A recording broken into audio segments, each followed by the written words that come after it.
কান্নাড়ি না বললে আপনাদেরকে ওরা বাজে মিসট্রিট করবে, তাই আপনাকে ভালো করে ট্রিটমেন্ট করবে না। এখন আমি যখন ব্যাঙ্গালোরে থাকতাম, ওখানে কান্নাড়ি ভাষায় না কথা বললে ওরা আপনাকে পাত্তাই দেবে না, ওরা আপনার সাথে কথাই বলবে না। বাংলায় কি তাহলে বাংলা বাধ্যতামূলক করা উচিত?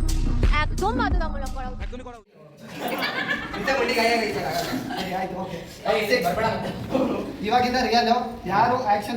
এটা হলো ব্যাঙ্গালোরের কম্পিউটার ক্লাস, যেখানটা আমি কম্পিউটার শিখতে গেছি। আগের ভিডিওতে দিদিটা যেইভাবে বললো ব্যাঙ্গালোরে কানাডা না জানলে মিসবিহেভ করা হয়, এই কথাটি অর্ধ সত্য। কারণ আমি এখানটার একটা কোম্পানিতে কাজও করেছি আর কম্পিউটারে শিখছি। তো এখনো পর্যন্ত কেউ আমার সাথে বাজে ব্যবহার করেনি, আমার সাথে অনেক ভালো ব্যবহার করেছে এবং আমাকে যথেষ্ট পরিমাণে হেল্প করেছে। তাছাড়া ওই কম্পিউটার ক্লাসের যে স্যার আছে তার বাড়িতে আমি গেছি। স্যারের যেই নানি আছে মানে দিদা, তিনি আমাকে দেখে আমার সাথে কথা বলার চেষ্টা করেছে এবং আমাকে আসার সময় 50 টাকা হাতে ধরিয়েও দিয়েছে।